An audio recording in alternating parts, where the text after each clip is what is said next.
Hey church, Pastor David Esau here.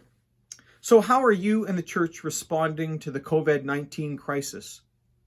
If I got $1 for every time I've been emailed or texted or asked some variation of that question this week, or I also got $1 for every email I've received about how this or that company or organization is responding to it, I could start planning my retirement.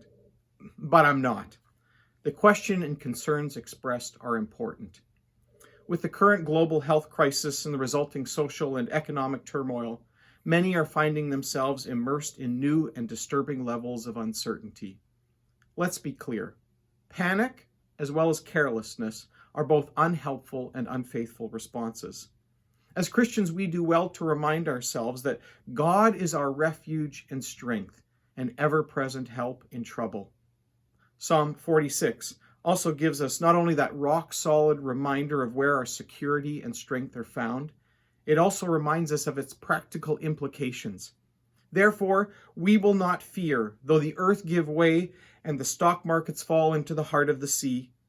You get the idea. In addition to reminding ourselves of our ultimate source of security and strength, we also seek to be good citizens of our country and responsible members of our community.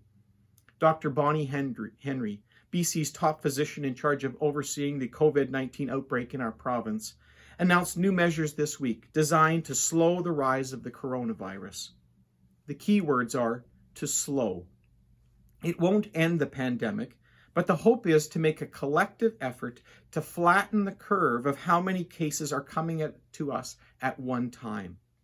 This will better enable our healthcare facilities to handle the crisis. This is the main reason behind Dr. Henry's call to BC residents to avoid all non-essential travel outside of Canada, and her call to event organizers to cancel any gatherings larger than 250 people, and to look for alternate ways to maintain connectedness and social cohesiveness. As a church, we are committed to complying with these measures as much as possible. This has meant canceling our youth ministry summer discipleship trip to Boston. It has also meant the suspension of the Bridge Shelter program for the homeless that we have been hosting during the month of March. You can see more information posted on our website. And it has meant canceling our Sunday morning service for March 15th in order to do our part to help slow the coronavirus outbreak. As texts like Leviticus 13 tell us, yes, Leviticus 13. It's an important text because it talks about taking measures to limit the spread of infectious diseases. So, a text like that shows and tells us that sometimes what love for our neighbors and their well-being requires is for us to take precautions to limit the spread of infectious diseases. Limiting major gatherings is an effective tool our leaders are recommending we use to care for our communities, especially its most vulnerable members.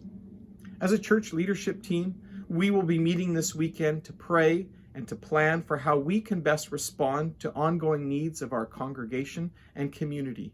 We covet your prayers for us as we do so.